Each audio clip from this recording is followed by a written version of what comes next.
Good evening and welcome to the 2021 State of the County Address. While we would love to be in person with all of our attendees, we're incredibly grateful for our partners at KGT Channel 17 for making tonight possible. The State of the County is an opportunity for the Chairman of the Board of Supervisors to share their vision for the coming year and acknowledge the work that county employees have been doing recently. Before we begin, please join us in the National Anthem and the Pledge of Allegiance. Oh, say, can you see by the dawn's early light what so proudly we hail at the twilight's last gleaming, whose broad stripes and bright stars through the perilous fight o'er the ramparts we watched were so gallantly streaming, and the rocket's red glare, the bombs bursting in air, gave proof through the night that our flag was still there.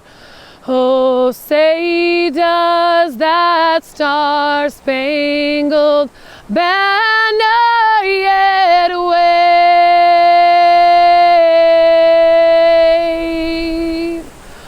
o'er the land of the free and the home of the brave?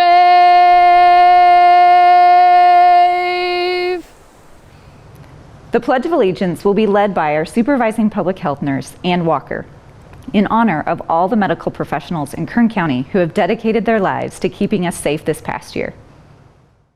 I pledge allegiance to the flag of the United States of America and to the republic for which it stands, one nation, under God, indivisible, with liberty and justice for all.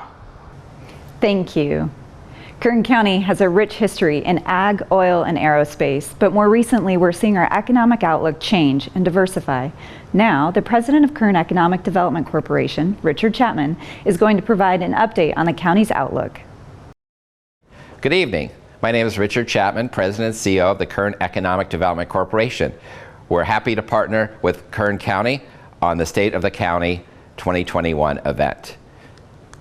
Kern EDC's mission is to promote and cultivate Kern County's boundless opportunities for business.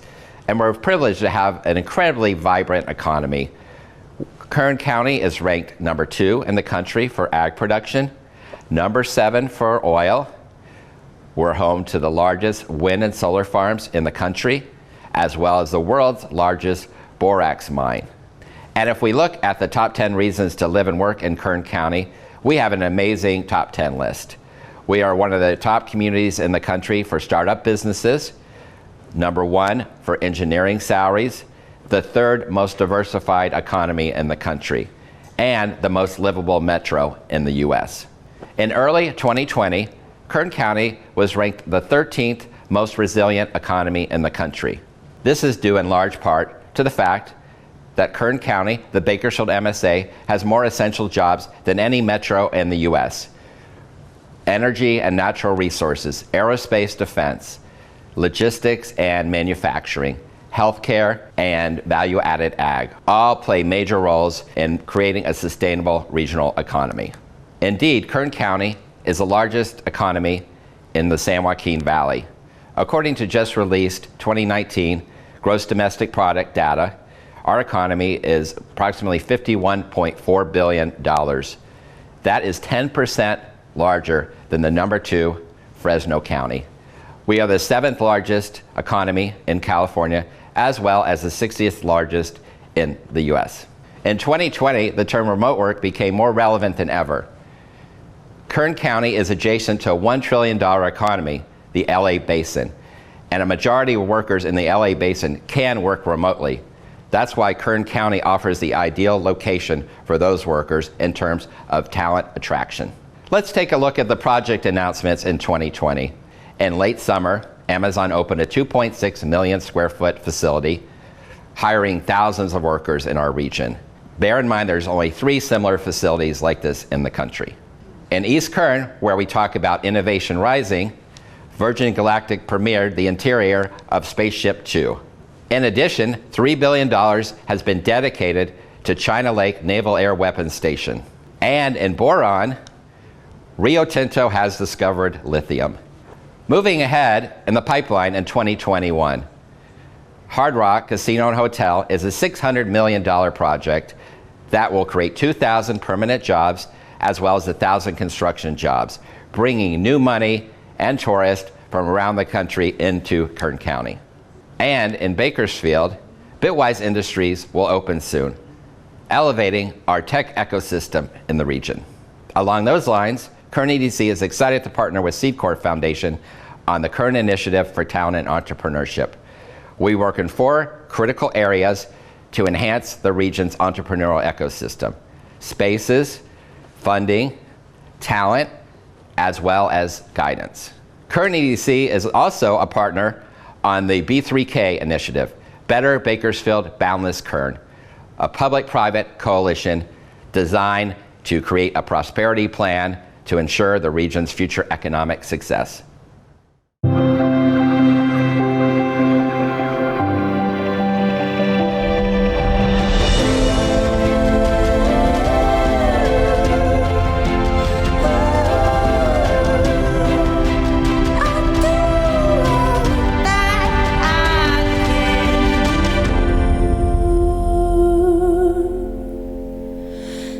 Keep you safe. In just 8 minutes, energy from the sun reaches the earth. We take it from there. 8-Minute Solar Energy was founded on the vision to make solar the lowest cost, most reliable form of energy powering the planet. And we're committed to working with partners and communities across Kern County to achieve this vision while creating long-lasting economic growth. Energy should be clean, cheap, and dependable, day and night. 8 Minutes projects in Kern are proving that solar, paired with battery storage, can do just that. Building on the region's long history in energy innovation and leadership, the future of energy is being shaped right here. 8-Minute Solar Energy, a team of innovators, engineers, and scientists. We are dedicated partners and good neighbors, turning sunlight into energy to power the lives of millions of Californians.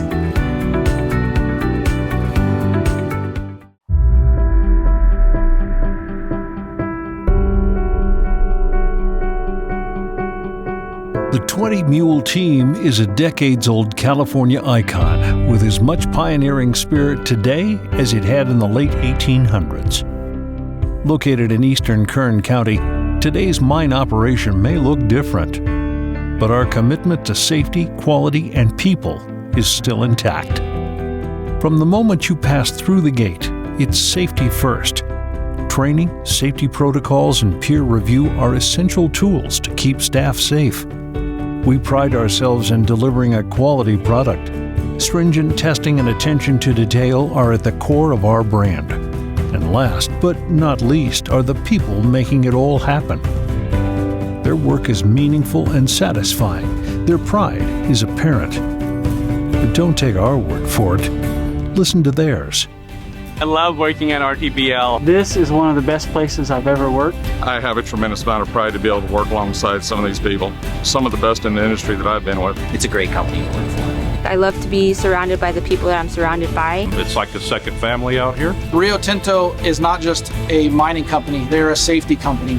And so as we talk about what we do as a business, we look at everything first with safety involved. As long as you have the ability to come and work safe and you have a desire to learn, we'll teach you everything you need to know. I love working here. And everybody takes pride in their work.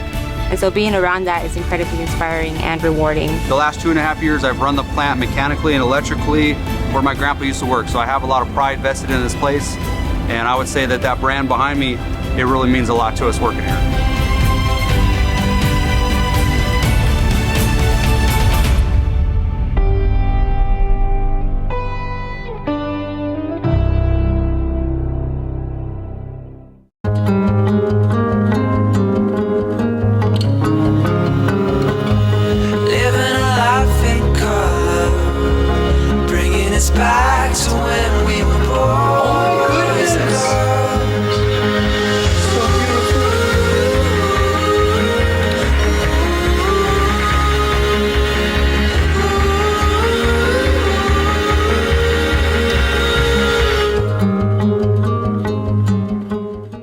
And now I'd like to introduce our platinum sponsors, Ken Keller, President and CEO of Memorial Hospital, and Bruce Peters, President and CEO of Mercy Hospitals.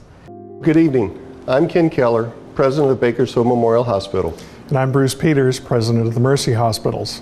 It is a privilege to be a sponsor of today's virtual event, highlighting the state of our county. We come to you with the understanding that these are unprecedented times. We could never have imagined the state of our county as we know it. The unanswered questions that remain about the future of our businesses, local education and livelihood is at stake managing through this pandemic, and the critical point is the future of our city. Never has there been a bigger healthcare challenge for our communities. Never has there been a more important time for us to address the social and economic disparities to care for the well-being of every person, regardless of their race, age, or social status. At Dignity Health, we are proud to be leading the way in the well-being of our community. We consider it a privilege. Our caregivers have shown the commitment and dedication to face this challenge, and we're so proud of their courage and strength. We tirelessly work every day with your support to honor their integrity and make every effort to lift their spirits and keep them inspired to help us all through this challenge. Because it's moments like this, and it happens every day at our 3 hospitals, when we can call a code hope, when one of our patients is given the care and treatment needed that allows them to leave our hospitals and go back home. It is a special time for our caregivers, a reward for their hard work and support. So as we talk about support, we want to acknowledge the way that you have showed us how much you care for us. From the bottom of my heart, it has made a difference. Earlier this year, at all 3 of our Dignity Health hospitals, hundreds of you parked outside the hospitals, red lights flashing, and you prayed. Your prayers inspired us. Healthcare workers across our communities were blessed and comforted for those who rallied around them through this collaborative prayer. Thank you for that. It made a difference. Today we are now asking you and other leaders within the community to support us in facing an even bigger challenge across the Central Valley, communicating the importance of getting the vaccine to fight the coronavirus. As we enter into the new year, it is critical that we reiterate the safety of the Moderna and Pfizer vaccines and the positive impact vaccinations will have on stemming the pandemic and offering the best protection from COVID-19. As a member of the largest not-for-profit healthcare system in the nation, our parent, Common Spirit Health, stands to serve 1 in every 4 patients across this amazing country, and is our mission to care for the most vulnerable in our communities. At Mercy and Memorial Hospitals, we are in a position to make a difference, and our commitment to you as a member of the Dignity Health family is that we will. We will carry out our mission through the healing power of humanity at a time when love, patience, and human kindness is needed more than ever. Please welcome our presenting sponsor, Amanda Smith, General Manager of Rio Tinto Borates and Lithium. The Great Mojave Desert is home to the largest open pit mine in the state of California, Rio Tinto Borates and Lithium. With nearly 100 years of operational expertise, we supply 30% of the world's need for refined borates. Hello everyone, I'm Amanda Smith, the General Manager for Rio Tinto's Borates and Lithium operations here in California. We are honored to sponsor this year's State of the County.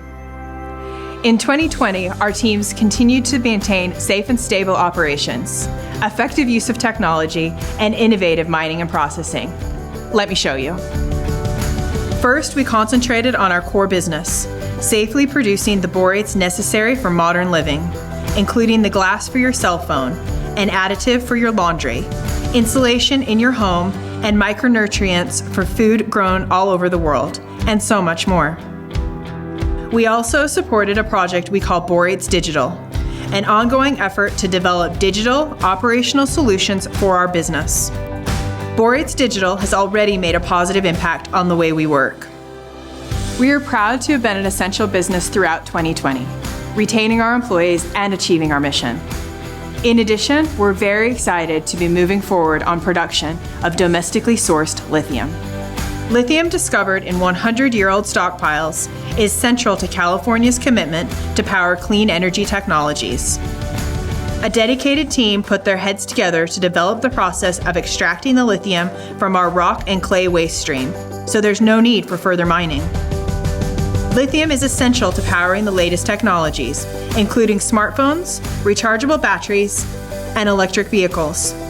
Capable of producing 10 metric tons of battery-grade lithium per year, the plant is the next step in scaling up this innovative process. Our success will also extend the life of the mine, supporting the East Kern County economy for decades to come.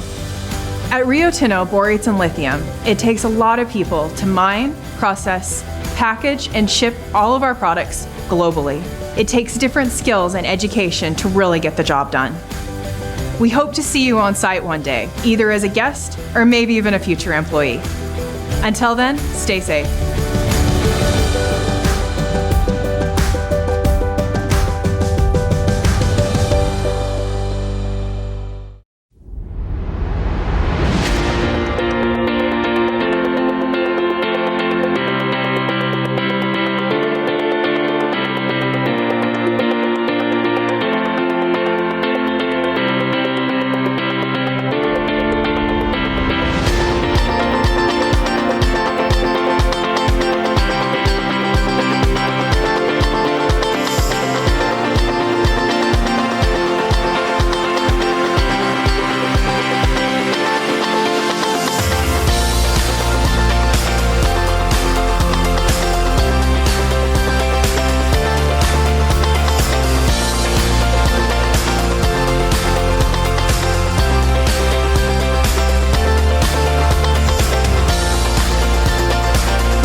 The 20 Mule Team is a decades-old California icon with as much pioneering spirit today as it had in the late 1800s. Located in eastern Kern County, today's mine operation may look different, but our commitment to safety, quality, and people is still intact. From the moment you pass through the gate, it's safety first. Training, safety protocols, and peer review are essential tools to keep staff safe. We pride ourselves in delivering a quality product. Stringent testing and attention to detail are at the core of our brand. And last but not least are the people making it all happen. Their work is meaningful and satisfying. Their pride is apparent. But don't take our word for it. Listen to theirs. I love working at RTBL. This is one of the best places I've ever worked. I have a tremendous amount of pride to be able to work alongside some of these people, some of the best in the industry that I've been with. It's a great company to work for. I love to be surrounded by the people that I'm surrounded by. It's like a second family out here. Rio Tinto is not just a mining company, they're a safety company. And so as we talk about what we do as a business, we look at everything first with safety involved. As long as you have the ability to come and work safe and you have a desire to learn, we'll teach you everything you need to know. I love working here. And everybody takes pride in their work. And so being around that is incredibly inspiring and rewarding. The last 2.5 years, I've run the plant mechanically and electrically where my grandpa used to work. So I have a lot of pride vested in this place. And I would say that that brand behind me, it really means a lot to us working here.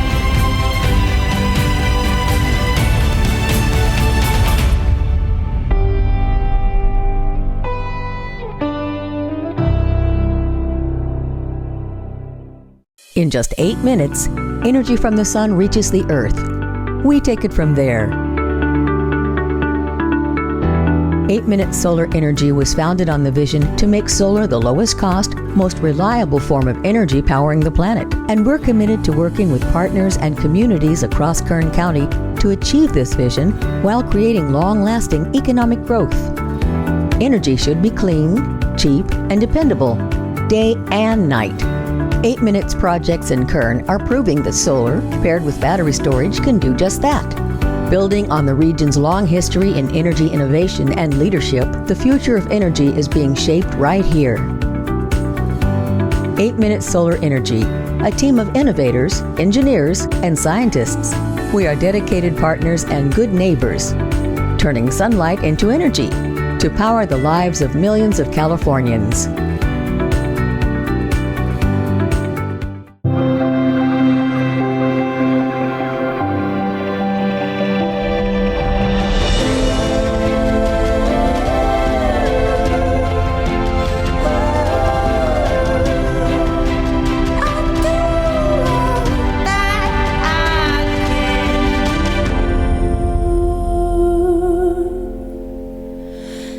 Keep you safe. Thank you to our sponsors, Rio Tinto and Dignity Health. We appreciate your commitment to our county and its residents, not just tonight, but in all the work you do every day. Now it is my pleasure to introduce our chairman. Supervisor Phillip Peters was elected to District 1 this past year and was recently sworn in. He's worked in our oil fields and on our farms. He's run his own business here in Kern County, so he understands what it's like for our local business owners. He's volunteered, and his desire to be in local politics is driven by the commitment to bring change. And true to his roots, Chairman Peters is also a songwriter, a passion that he shares with his family, and something he's seen success in. He very well could be Mr. Kern County, but tonight I'll address him as Mr. Chairman. Without further ado, Mr. Chairman Phillip Peters and General Manager of KGET, Derek Jeffrey, for a discussion about our county and our future. First off, Supervisor, congrats. And I admire this. I admire you. So also being a native, born and raised in Kern County, it's not many elected officials get to say that they get to represent the county that they were born and raised in. Absolutely. So first, I want to officially welcome you and congratulations on that. And thank you for being here today. Thank you, Derek. I appreciate it. I'm excited to be down here with you guys. Very good. Very good. So as we all are attempting to do in 2021, local business owners are attempting to do, and it's forecast, right? Have an educated guess or a forecast on what we want to see in 2021 and what it will look like, as 2020 really didn't have any baseline. So my first question to you, Supervisor, is can you give us a look at the landscape of the county as you start this year? Sure. The way the county has been going lately is it's been a little slow, obviously due to coronavirus. The pandemic's taken a big impact on us over the last year, and we're really focusing on dealing with that, making sure that our medical facilities are operational, that they have capacity, that they have the staffing that they need. Rolling out the vaccine is a big part right now, and with that in mind, we're also trying to make sure that we're supporting small businesses, employers, employees. We want to protect people's livelihoods and make sure that they can get back to work, but we also want to protect people's lives and make sure that we do this surely but safely as we reopen and hopefully start closing the chapter on this over the next year. Of all the years for you to take your first time in a political office, 2021 is going to be quite challenging. Absolutely, right? Absolutely. And economically speaking, again, because of the coronavirus, we've been impacted pretty heavily.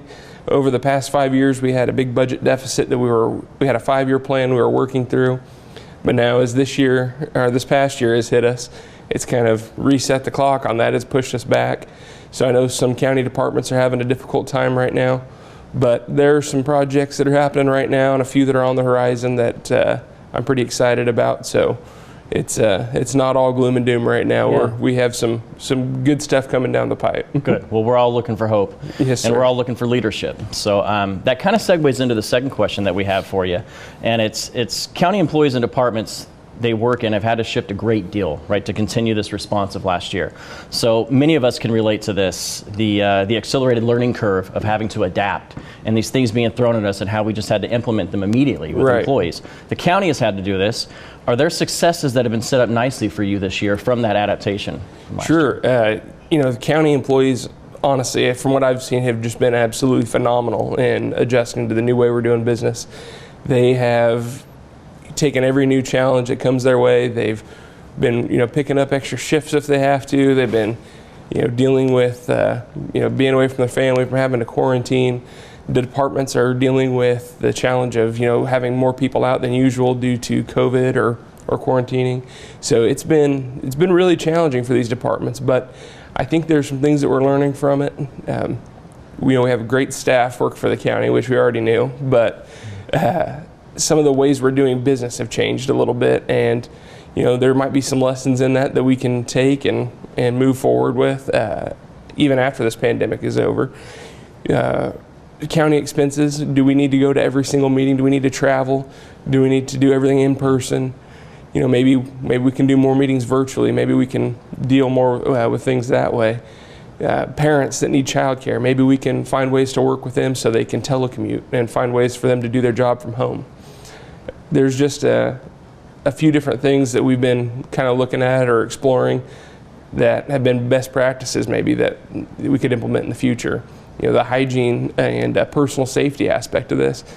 Are there some parts of that we can carry forward with and reduce, lost time during flu season?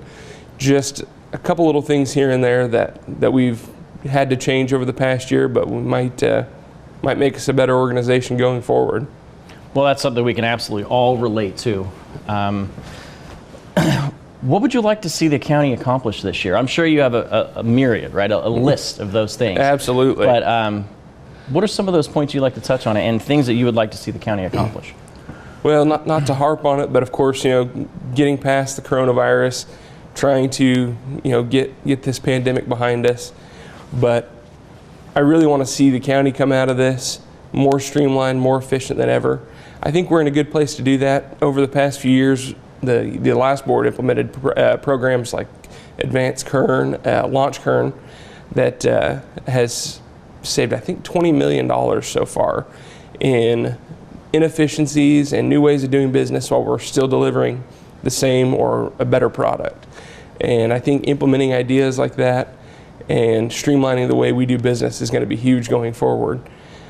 The oil and gas EIR is coming before the board in March, so I'm really eager to see that go through the public process. Environmental permitting is is something that's really critical to Kern County, and I think we need to get everybody's input on that and then get this thing through and implement reestablish a comprehensive permitting program for the oil industry. Oil is absolutely critical in Kern County, as you and most people know.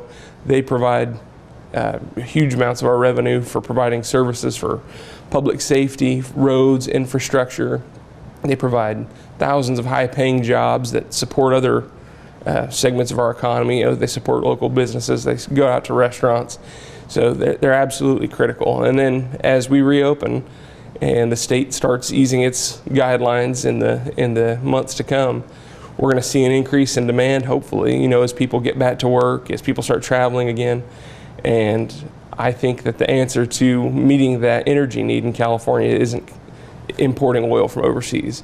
It's utilizing Kern County that has the resources, the abilities, the experience, and tapping into that right here in our own backyard. And so I think that's going to be a big part of what I'd like to see in 2021 is getting that oil and gas EIR process behind us. Yeah, you and I were speaking earlier, and we were talking about how we're both Kern County boys, born and raised, right? Absolutely. So my father worked in the oil fields for decades, and so we went through those cyclicals, up and downs of the oil fields. Never ends. Hence the name Derek. Right. It's there pretty you go. easy to see. So we discussed your forecast, your insight, the goals for 2021. And like I said before, the people are really looking for leadership, right? They're looking for hope. They're looking for the light in the dark of Yes, these sir. times. So what are you wanting or expecting to see for Kern County over the next few years? Well, I think we have our share of challenges for sure. The budget has been something that's been plaguing us for years, ever since the oil crash in 2014 and then this pandemic. So we're constantly having to reevaluate how we're doing that. But there's light at the end of the tunnel. First off, I want to really focus on some strategic long-term financial planning for the county and figuring out ways we can get resources to our different departments. I know some have been having to make do with less, a lot less in some cases than they'd like to have. Our public safety especially has been hit hard, and I want to do what I can to make sure we stay financially sound, but they have the tools they need to do their jobs. And I think the way we're going to do that is not only by championing our existing industries here like oil and ag, but also looking at ways we can bring new industries here and diversify our economy. We had all of our eggs in the oil industry basket in 2014, so to speak, and as soon as that market crashed, it was devastating to us here. So any way that we can attract new businesses, any way that we can kind of help spread that out, I think is going to be hugely important to Kern County. And there are projects on the horizon I think are going to do that. The Tejon Indian Tribe is very close to getting their final approval, I believe, for their Hard Rock Hotel and Casino. We have a lot of solar projects slated for this coming year that are going to be providing more revenue for the county. There are some wind and solar energy storage projects on the books. This EIR is going to be huge in getting the oil industry back to work. Water, always a huge issue here, something that we're working through. But, we're taking that on a case-by-case basis. It's a difficult issue, but that comes with being in California and dealing with all this overregulation we're constantly having to deal with here. Mm-hmm. So there are definitely some good projects on the horizon, and I think 2021 is really going to be a launch pad for our financial success in the following year. This year is just going to be about recovering and getting our feet back underneath us. Supervisor, I'm sure that you're very excited about several projects that are coming up in your district or in your jurisdiction. Can you tell me about one of them? Sure. The base out at China Lake right now is a huge project that's going on. We, thanks to Congressman McCarthy, have, I believe it's $3.1 billion in federal money coming out for infrastructure and repairs and rebuild at the base, and that base plays a critical role in Eastern Kern and as part of our national defense. So it's going to be hugely vital in getting that money here. It's going to bring people here using our services, working, spending money. So that's going to be a huge benefit to Kern County. Also, we have along the lines of diversifying our economy, we have a lot of logistics and manufacturing moving into Kern County. They're coming here for the affordability, for more sensible regulations, our access to major transportation corridors, and they're hiring people left and right. They're building a new segment or rather expanding a segment that is going to help provide another more stable base for us for our revenue stream here at the county, and is just part of the overall picture of growth that I think we're going to start seeing here in the next couple of years. Supervisor, we kind of touched on it earlier in a couple of the questions, but I really like to dig in this a little more. I know it's a very contentious topic, but people of the county and people of Kern County want to speak about it, and it's the sense of overregulation on Kern County and our two major economic sectors being oil and ag. Absolutely. Would you like to touch on that? Sure. There's a constant sense that we get out of Sacramento. It seems like they've got Kern County in its crosshairs, in particular the oil industry. And we saw through an executive order recently, they're trying to take, I can't remember how many millions of cars off the road. They're trying to get rid of cars that run on gas and diesel. They're trying to ban fracking altogether in the state. They're trying to do anything they can to shut down oil here, it seems like. And Kern County produces the most environmentally friendly oil probably out there. I mean, we have so many factors that we have to comply with, so many different agencies that make sure that everything we do is environmentally friendly and produced that way. And then we also don't have the shipping, all the emissions and all that from bringing in imported fuels. So it's any way you look at it, more friendly for the environment to produce it here. But they're constantly after us. They're constantly trying to shut it down. We've seen things like SIGMA legislation in 2014, which, parts of it are good and needed in our critically overdrafted basins, but we've seen, I can't tell you how many trillions of acre feet of water sent out to the Delta or into the bay up out of San Francisco. Farmers are not getting all the water that they're supposed to be getting. Thanks to Congressman McCarthy, we are getting some dollars to repair the Frank-Kern Canal, which I think has 60% drop in its efficiency over the years. And so hopefully that'll get farmers some more water, but there's constant regulations coming from the state that are making it harder to do business. And then sustainable energy is a big part of the governor's plan, wind, solar, and all that, but Kern County is going to be an integral part of that. However, they passed a law, I believe it was in 2012, that prevents property taxes from being assessed on or for improvements that are solar related. So I know that there have been a lot of solar fields out there that basically are taxed like fallow land, and they're not really generating any revenue for the county. And there might be some ways we can look at that, but it seems like any segment of industry that Kern County has that we can use to be successful and get people to work, there's some kind of legislation coming from Sacramento that either makes it harder or outright impossible to do business. So I'm really interested in working with the state to change that.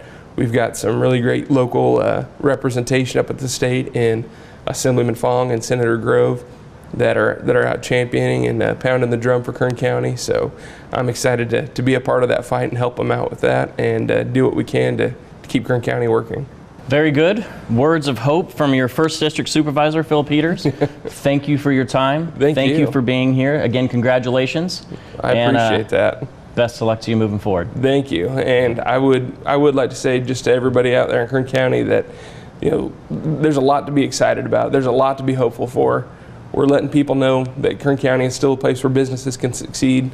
We've got home sales jumping up. We've got median home prices jumping up. We're growing. We're going to do big things. There's a lot to be hopeful for. So I just wanted to end on that really positive note. And on a personal note, I'm really excited to be part of this new team as the new supervisor. We've got some absolute rock stars working for us at the county that are extremely dedicated to the residents and serving them every day. So I think 2021 is going to be a prosperous and successful year, and I'm really excited to be a part of that team. Well said. Supervisor, thank you. Thank you, Derek. I appreciate it. Thank you, Chairman Peters and Mr. Jeffrey. While this year's address had to be done remotely, we truly look forward to the day we can all be together again, working toward the future of our county and becoming better together. Thank you for joining us, and we'll see you in 2022.